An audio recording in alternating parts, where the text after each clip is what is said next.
Kaixo laguntxok, gaurkoan ipuin polit bat ekarri dut zuei kontatzeko. Nahi alduzu irakurtzea?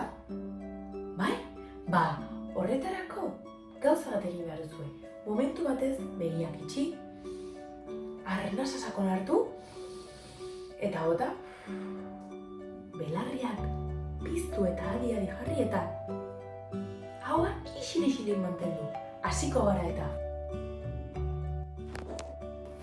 Kolorezko mundu batean, animaliek gure hizkuntza berbera hitz egiten zuten.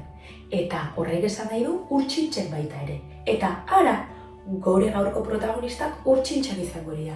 Lehenengoa Marisalto txiki izango da. Marisalto txiki, hemengo urtxintxa txikitxoa, kabi batean bizi zen.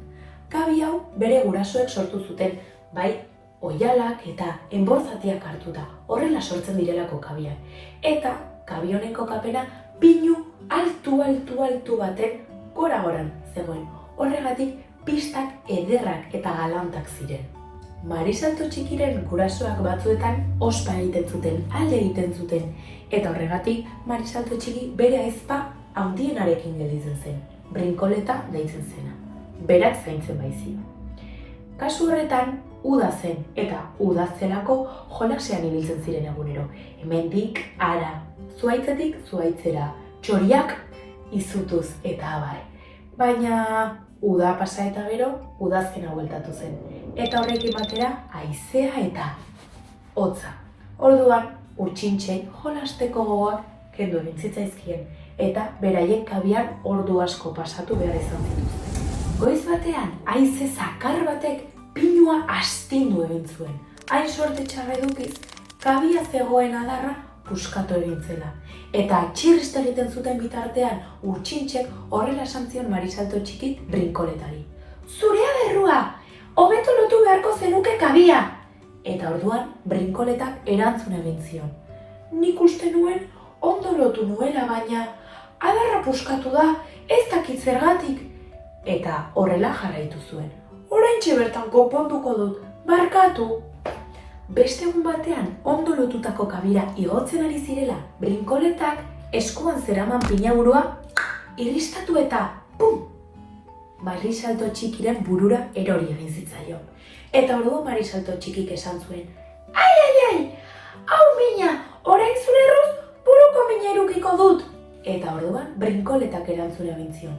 Ez baina, barkatu, nahi gabe izan da, istripua izan da, ez dut nahita egin. Hala ere, Brinkoletak hitz egiten jarraitu zuen, eta hauxe esan zion. Barkatu idazu aizpatxo, nik sorpresa gixartu dut pinaburua eta nahi gabe irristatu egin zait, esker txarrekoa zara zu ere. Eta orduan, Marisalto txiki lasaitu egin zen, sustoa pasatu zitzaion eta buruko mina baita ere. Beraz, jaten hasi ziren pinaburua. Hala ere, Brinkoletak nahi zuen guztia jateko esan zion Marisalto txikiri, bera aizpa handiena zelako. Eta nahi zuen bakarra Marisalto txiki ondo egotea zelako. Beranduago, Marisalto txikiri izugarrizko tripako mina jarri zitzaion gehiegi jateagatik. Eta horrela esan zion Brinkoletari. Ai, ene, zelako mina, zelako tripako mina, zergatik utzi didazu beste jaten. Eta orduan, Brinkoletak hauxe erantzun zion. Ez, zuk bakarrik handuzu, pinaburu guztia, ez idazu ez erruntzieta. Baina, zure ardura izan da, ez daude zuzen, ez da nire errua. Brinkoletak ez zekien zer gehiago egin, nekatuta eta minduta zegoen. Marisalto txikik guztiaren errua botatzen ziolako. Jolasten egon eta erori egiten baldin bazen, zeinen errua zen Brinkoletarena. Adar bat hausten baldin bazen, Brinkoletaren errua. Buruko mina balin bazuen, Brinkoletaren errua. Tripako mina balin bazuen, zeinen errua? Brinkoletaren errua. Beraz, hauxe pentsatu zuen. Arduratsuagoa izatea eskatuko zion, baina lekzioa emanez, beraz horrelaxe berak esan zuen. Lekzio bat emango diot nire aizpa txikiari. Halaxe hasi zen lekzioa. Egun batean, biak jolasten ari zirela, Marisalto txiki bera bakarrik erori egin zen. Eta zeini botazion errua? Brinkoletari. Brinkoletak hartu eta beste txoko batera joan zen. Ez esan gabe. Orduan, Marisalto txiki hortxe gelditu zen, aspertuta eta bakar-bakarrik. Beste egun batean, Marisalto txiki kexatu egin zen, brinkoletak hartutako pinaburua oso txikia zelako eta gose gehiago zuelako.